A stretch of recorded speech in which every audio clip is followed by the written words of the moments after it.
संध्या लाने का काम, ये सारा कार्य वही बच्चे करते थे। और गुरु जी का काम क्या था? बच्चों को खूब शिक्षा देना। और भोजन कैसे खाते थे?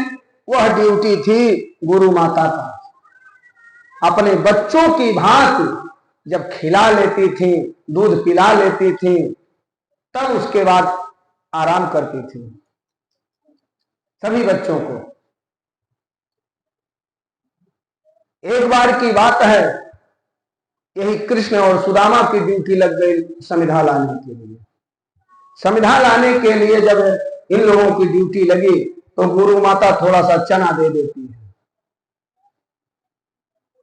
कि जाओ बेटा, जब भूख लगेगा और तो कुछ है नहीं घर में, यही खा के अपना पानी पी लेना। सहस्र लेकर के उसको दोनों मित्र चल देते हैं जंगल की तरफ। वहां पहुंचे, कन्हैया कहते हैं सुदामा जी से कि मित्र तुम बड़े हिष्ट पुष्ट हो। ऐ मित्र तुम बड़े हिष्ट पुष्ट हो, थोड़ा तुम ही चढ़ जाओ, हम दुबले पतले हैं। वास्तव में सुदामा जी मोटे तगड़े थे। तो सुदामा जी ने कहा, मित्र मोटा तगड़ा तो हिष्ट पुष्ट हूं, लेकिन पेड़ पर चढ़ना नहीं जानता हूं। अरे भैया, तू तो बहुत दिन तक जंगलों में रहा और तुमको खूब चढ़ना आता होगा, तू ऊपर चढ़ जा, नीचे हम लकड़ी इकट्ठा करेंगे। कन्हैया ऊपर चढ़ जाते हैं, तोड़ तोड़ करके गिराते हैं और नीचे सुदामा जी इकट्ठा करते हैं। तब तक इसी बीच में आधी पानी आ जाती है, जोर से आंधी आता है। सुदामा जी नीचे से कहते हैं, भैया मोटा तगड़ा डाली पकड़ करके खूब मनो जोर से पकड़ लेना, आंधी बहुत जोर का है। इसी बीच में बारिश भी होने लगी, ठिठुरन होने लगा।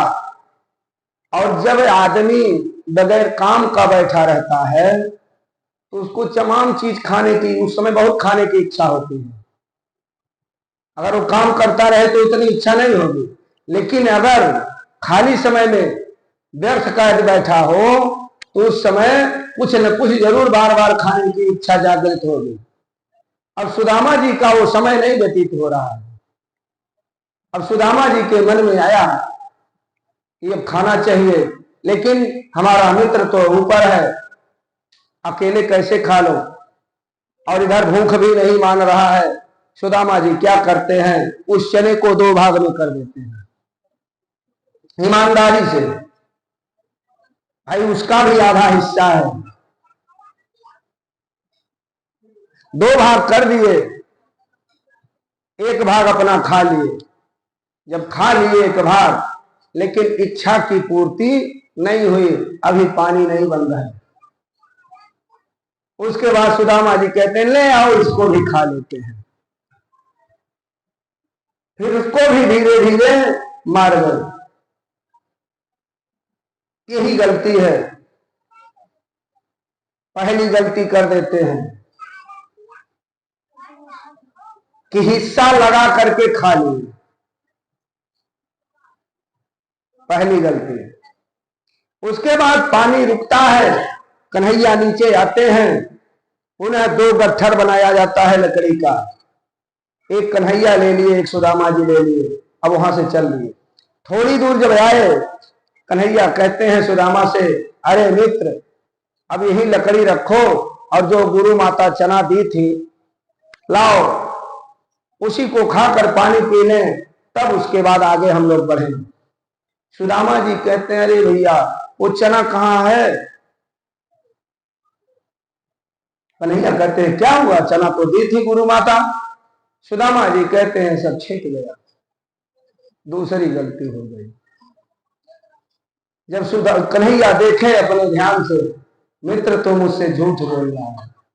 अगर वो कह दिए होते ईमानदारी से कि हमने सब खा लिया, तब तो क्षम्य था, लेकिन झूठ बोल दिए, छिट गया।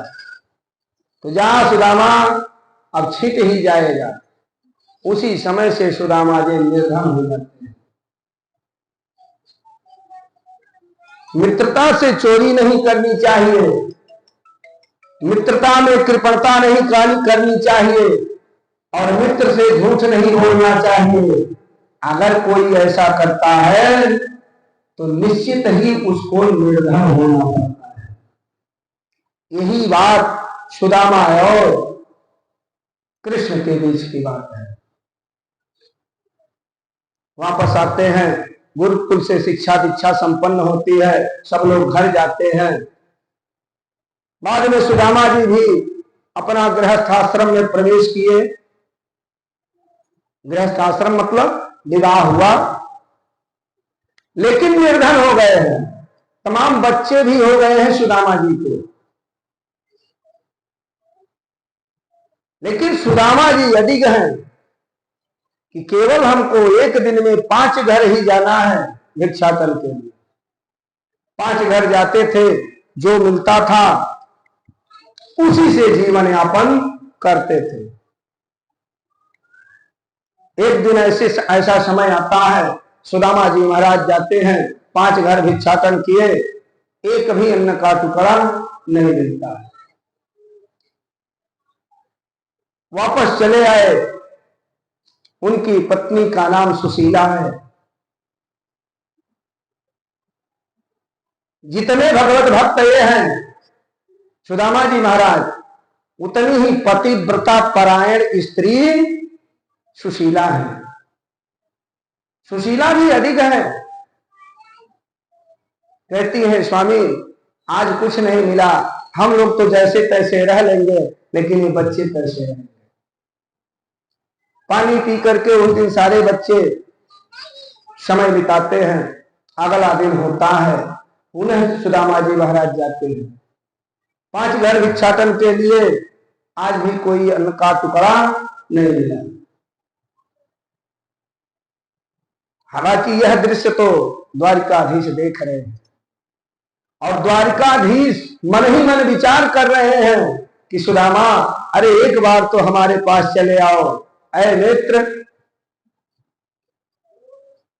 एक बार मेरे पास चले आओ, तुम्हारा सारा दुख दर्द समाप्त हो जाएगा। लेकिन सुदामा जी अडिग हैं कि हम भगवान से मांगेंगे नहीं, हम अपना कर्तव्य करेंगे। यही बात में गीता में अर्जुन से कहा भगवान श्री कृष्ण ने कि कर्मण्येवाधिकारस्थे अमा फलेषु कदाचन। अर्जुन, तुम्हारा काम है केवल कर्म करना, वो भी कैसे? फल की इच्छा त्याग कर। भाई, खेत में बोने का काम हमारा है, लेकिन देना न देना वो ईश्वर की मर्जी है। हम पहले से कैसे आकलन कर सकते हैं कि इतना होगा? कि हमारे बस की बात नहीं है। क्या पता चलेगा कि जब हम गेहूं की कटाई करेंगे तो उसमें एक भी दाना नहीं देगा। तो किसकी मर्जी है? परम पिता परमेश्वर की मर्जी है। तो सुदामा जी कहते हैं, हम तो अपना भगवत भक्ति कर रहे हैं, अपना कर्तव्य कर रहे हैं, ईश्वर को जो मर्जी है वो अपना काम कर रहा है। हमारे नसीब में नहीं है, नहीं मिल रहा है, लेकिन मांगूंगा नहीं प्रभु कि मुझको इतनी धन दे दीजिए, इतनी संपत्ति दे दीजिए, कुछ नहीं। ऐसी कठिन, ऐसी अधिक भक्ति करते हैं सुदामा जी महाराज। इस तरह से 2-3 दिन व्यतीत हो गया और बच्चे तड़प रहे हैं। बच्चे तड़प रहे हैं, तो बच्चों का तड़पना सबसे ज्यादा दर्द किसको होता है? मां को होता है। मां को सबसे ज्यादा दर्द होता है। बच्चे पूछते हैं, मां कुछ बनाओगी नहीं? मैया कहती है, बनाता हूं बेटा। एक दिन क्या करती हैं माता सुशीला, आग जला करके पतीला रख देती हैं उस पर, और उसमें पानी डाल देती हैं, और उसी में कुछ कंकड़ के टुकड़े रख देती हैं। किस भाव के कारण? कि जब पानी फटकेगा तो कंकड़ भी साथ में चलेगा तो आवाज आएगी, तो बच्चे समझ जाएंगे कि कुछ पक रहा है, अभी मिलेगा। और पक तो रहा है लेकिन वो पकने वाला नहीं है, उसी का इंतजार करते करते सभी बच्चे सो जाते हैं। अब सुशीला कहती है कि स्वामी, आखिर आप ही बताए थे कि द्वारिकाधीश श्री कृष्ण हमारे मित्र हैं, तो एक बार आप चले तो जाओ, हो सकता हो 2-4 महीने का खर्च मिल जाए, उसके बाद फिर देखा जाएगा। सुदामा जी कहते हैं नहीं, यह तो मैं नहीं कहने जाऊंगा, लेकिन बार बार प्रेरित करती हैं, मत कहना, आपके मित्र हैं तो आप वैसे जाकर के मिल लीजिए उनसे, वैसे ही जाकर मिल लीजिए। सुदामा जी महाराज कहते हैं कि मान लो हम मिलने के लिए चले जाएं, हम मिलने के लिए चले जाएं तो खाली हाथ कैसे जाएंगे? बहुत दिनों के बाद अपने मित्र के वहां हम जाएंगे तो क्या खाली हाथ? सुशीला कहती है कि आपके मित्र के लिए तो मैं मांग सकती हूं उधार। देखिए किस प्रकार की भक्ति है भगवान के प्रति, कि भगवान के लिए मैं मांग सकती हूं, लेकिन अपने पुत्र परिवार के लिए किसी से उधार नहीं मांगूंगी। तो पड़ोस में जाती है सुशीला, थोड़ा सा चावल मांग के लाती है, वो भी चावल मटमैला है। सुशीला उसकी सफाई करती हैं और सफाई करने के बाद पुनः एक पोटली बनाती हैं। भाई कोई अच्छा सा कपड़ा भी नहीं है, और पोटली बना करके सुदामा को दे देती है। सुदामा लेकर के उसको चलते हैं, और भगवान तो सब देख रहे हैं, भगवान सब देख रहे हैं। जैसे ही भगवान द्वारिकाधीश देखे कि आज मेरा मित्र मेरे पास आ रहा है, अब मेरा कर्तव्य है उसके घर को देखना। कहने का तात्पर्य यह है, जब तक हमको किसी अन्य पर भरोसा रहता है तब तक ईश्वर हमारा मदद नहीं करता है, और जब हम ईश्वर के ऊपर आश्रित हो जाते हैं तो वह ईश्वर बगैर देर किए हमारा मदद करता है। तो आज कैसे भगवान मदद कर रहे हैं? उधर अपने नगर से बाहर निकले सुदामा जी कि तब तक या मान लिया जाए स्वयं द्वारिकाधीश ही, लेकिन यहां चेला बन करके आते हैं। सुदामा जी के दरवाजे पर सुदामा जी का एक चेला जोर से गुहार लगाता है, अरे बाबा कहां आप हो? तब तक सुशीला माता घर से बाहर निकलती हैं, कहती हैं क्या बात है? तो भक्त कहता है, वह शिष्य कहता है, अरे गुरु माता बाबा कहाँ हैं? बाबा है नहीं। अरे देखो तो मैया, हम बहुत दिन से बाबा का इंतजार कर रहे थे कि बाबा अब आएंगे, अपना ये सीधा ले जाएंगे, अब आएंगे तब आएंगे। बहुत दिन इंतजार करते करते हमने सोचा कि ये सब खराब हो जाएगा, तो आज हमने सोचा लाओ हम ही जाते हैं, अपने गुरु बाबा के वहां सारी सामग्री पहुंचा देते हैं। तमाम खाद्य वस्तु सामग्री, मतलब महीनों दिन चले उतनी सामग्री है। चावल, आटा, किसान, नमक, तेल, हल्दी, मिर्च, मसाला सब कुछ है उसमें। देखिए प्रभु की महिमा, सारी व्यवस्था कर दी है। और सुदामा जी चल रहे हैं, भगवान का स्मरण करते हैं। आधे मार्ग में पहुंचे, बहुत धूप था, बहुत धूप था, और उधर द्वारिकाधीश भी बड़े उतावले हैं। बड़े उतावले हैं कि मेरा मित्र आ रहा है, इतनी जल्दी मेरा मित्र पहुंच जाए। तब तक सुदामा जी एक पेड़ के छांव में बैठ जाते हैं, आराम करने लगे। और आराम करते करते इनको थकान महसूस हुई, लेट गए वही पेड़ के नीचे और सो जाते हैं। और जब सो गए तो घबराने लगे द्वारिकाधीश भगवान, हमारा मित्र तो सो गया, अब कब तक वह पहुंचेगा। तुरंत गरुड़ जी को बुलाते हैं, गरुड़ जी को आदेश करते हैं कि जाओ जाओ, मेरा मित्र मेरा भगवान सो रहा है, और उसको इस तरह से लाकर नगर के पास रख दो कि उसको पता न चले। गरुड़ जी महाराज आते हैं और सुदामा जी को अपने चोंच में दबाते हैं और लिए, और द्वारिकापुरी नगर के समीप एक पेड़ था, उसी पेड़ के नीचे रख दिए।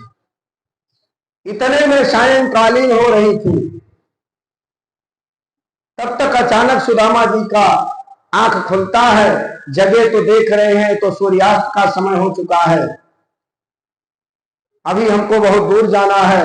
तब तक देख के आ रहे हैं कि एक बड़ा ही सुंदर शहर यहां बसा हुआ है। कोई सज्जन मिला, उस सज्जन से पूछते हैं, अरे भैया ये कौन सा शहर है, कौन सा नगर है।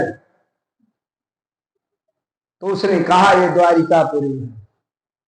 अच्छा अच्छा, यही द्वारिकापुरी है, हमको यही आना था। तो पूछता है किसके वहां जाना है आपको। तो सुदामा जी कहते हैं कृष्ण के पास जाते, कृष्ण के पास हमें जाना है। अरे वो हमारा बचपन का मित्र है। तो सज्जन कहता है कि आपके मित्र हो चाहे जो हो, लेकिन यहां कृष्ण नाम का कोई नहीं, कृष्ण नाम का कोई नहीं है। वही सज्जन पुनः कहता है यहां तो केवल द्वारिकाधीश रहते हैं। समझ गए सुदामा जी? हाँ हाँ, उसी द्वारिकाधीश से मिल रहा है, वो हमारा परम मित्र है। अच्छा बता दो कौन सा रास्ता जाएगा, कैसे कैसे हम जाएं। तो बताता है मार्ग, बाबा यहां से सीधे जाना, वहां से लेफ्ट हो जाना, राइट हो जाना, एक बहुत बड़ा सा गेट दिखाई देगा, वही समझ लेना वही द्वारिकाधीश का महल है। बाबा चल लिए, पहुंचते हैं। जब गेट के सामने पहुंचे, जब गेट के सामने पहुंचे तो वहां दो द्वारपाल लिए अपना भाला खड़े थे। जब द्वारपालों को देखे सुदामा जी महाराज तो थोड़ा डर जाते हैं, डर जाते हैं, अंदर जाने की हिम्मत नहीं होती है, जो कि ब्राह्मण के लिए प्रवेश वर्जित नहीं है, 24 घंटे चाहे जिस भी अवस्था में हो। लेकिन सुदामा जी स्वयं डरे हुए हैं, सकुचाए हुए हैं, घबराए हुए हैं। तो द्वारपाल पूछता है बाबा कहां जाना है, क्या बात है। तो सुदामा जी कहते हैं कि जो द्वारिकाधीश हैं हमारे परम मित्र हैं, उन्हीं से मिलना है, हमारे सखा हैं वो, जाकर के बता दीजिए कि आपका मित्र आया हुआ है।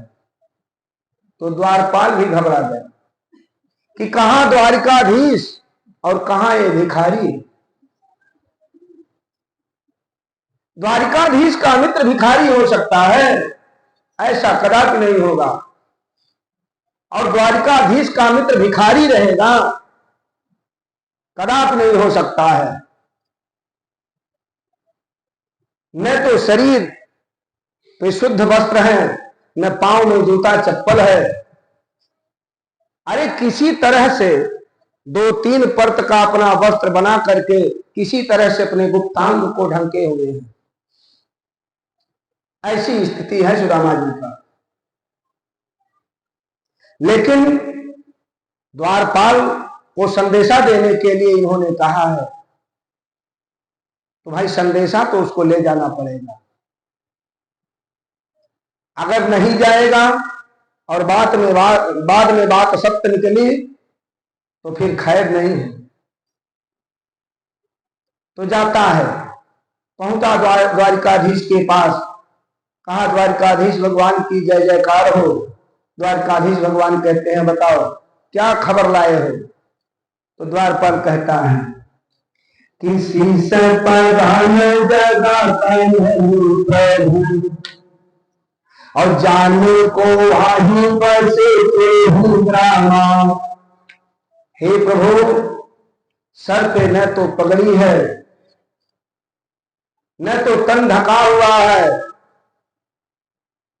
और ये भी नहीं मालूम है कि कहां से वह आया हुआ है। किसी से प्रधान और जाने को वहीं बसे रामा। धोती फटी सी लठी दुपटी पाया पाना की नहीं सामा।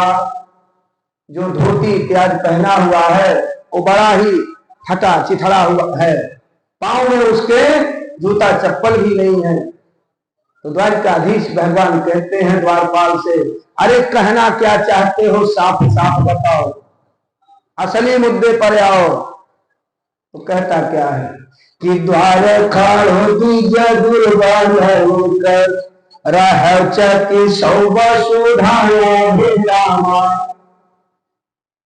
और पूछत दीन दयालु को धाम बतावत अपनो नाम सुरामा। जैसे ही यह शब्द द्वारकाधीश के कानों में पहुंचा, आहा, द्वारिकाधीश कूद जाते हैं सिंहासन से। मुकुट कहीं गिरता है, दुपट्टा कहीं गिरता है, नंगे पांव भाग रहे हैं। जितने भी उस सभा में उपस्थित गणमान्य व्यक्ति थे सबके सब सोचने लगे कि कौन सी ऐसी विभूति आ गई कि जिसके अगुवानी में स्वयं द्वारिकाधीश जा रहे हैं। आज हम लोगों को आदेश नहीं दे रहे हैं, क्या बात है। और भगवान क्या सोच रहे हैं, भगवान के मन में भाव क्या है कि मेरा भक्त मेरा भगवान, दोनों शब्द कह रहे हैं, मेरा मित्र मेरा गुरु। ब्राह्मण ही है, कहीं ऐसा न हो कि हमको जाने में विलंब हो जाए और वो वापस चला जाए। इस नाते भागते हुए जाते हैं और वहां पहुंचते हैं, सुदामा जी को हृदय से लगा लेते हैं।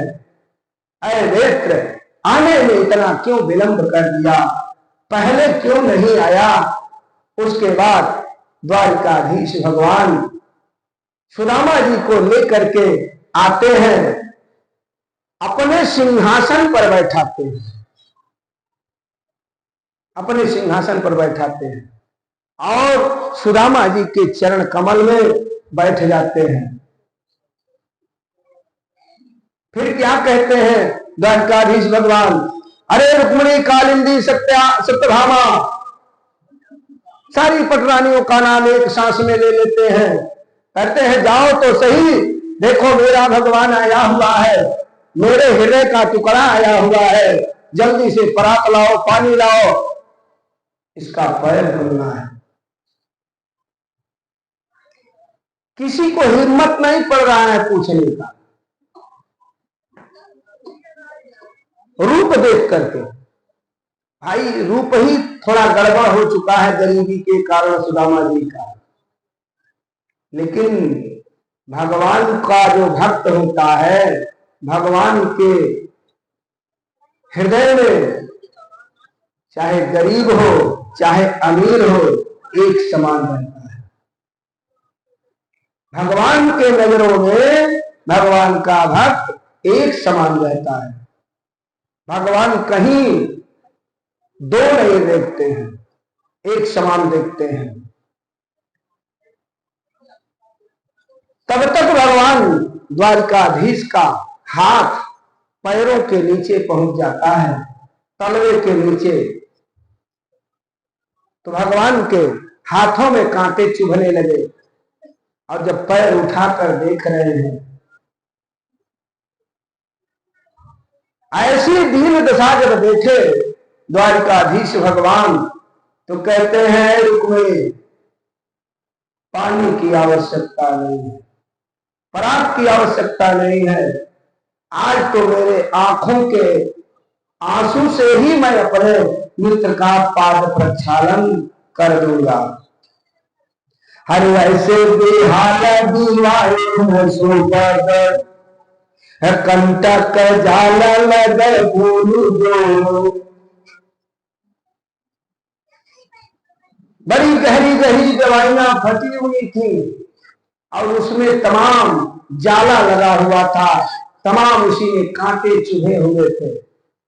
हाय महादुख पायो सखा तुम आये तहने की तहने खोले। इतना दुख सहने के बाद हे मित्र तूने इतना विलंब कर दिया आने में। और देखी सुदामा की दीन दशा करुणा करुणा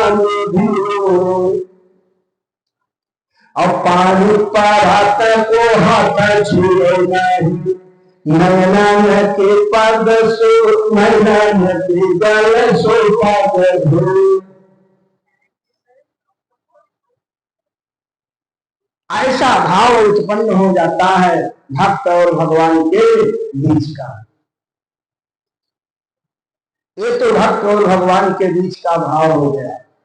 लेकिन भला सोचिए, वही हाथ है, वही शरीर है कि जिसको स्पर्श करने के बाद राजा मृग का वह गिरगिट यौन छूट गया, अहिल्या को छूने के बाद पत्थर से औरत हो गई, शैलेंद्री को छूने के बाद कुंवरी से सुंदर स्त्री बन गई।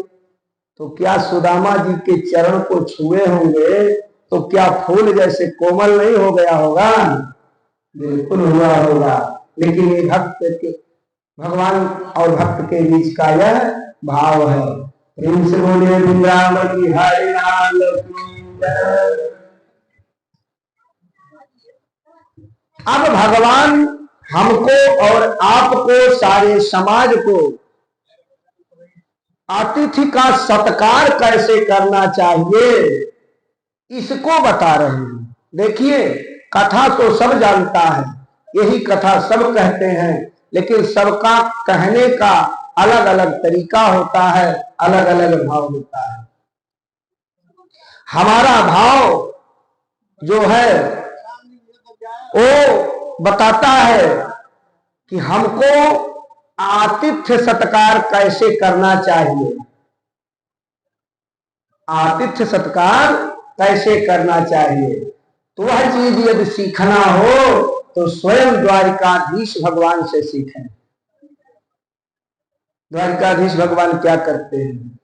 अभी तक उन्होंने कुछ पूछा नहीं, पांव धुलते हैं, उसके बाद जलपान कराते हैं। भाई सुबह का चला व्यक्ति शाम को घर पहुंचा, रात्रि हो गई है तो भोजन का समय, भोजन करा देते हैं। भोजन के बाद आदमी को विश्राम की जरूरत पड़ती है, विश्राम कक्ष में पहुंचा दिए। और कीजिएगा, अब हमको अपने गृहस्थी की भी तमाम दैनिक कार्य देखना है। अब भगवान वो देखने लगे। जब सारे गृहस्थी कार्य से निवृत्त हो जाते हैं तब पहुंचते हैं सुदामा जी के कमरे में पुनः। इसी तरह से हमको करना चाहिए, आपको करना चाहिए। यदि हमारे घर पर कोई अपना इष्ट मित्र रिश्तेदार गुरु संत ब्राह्मण आता है तो पहले हम लोग क्या करते हैं? और भाई बताओ क्या हाल चाल है? अरे बच्चे तो सब ठीक हैं। अरे खेत बाड़ी का क्या हाल है?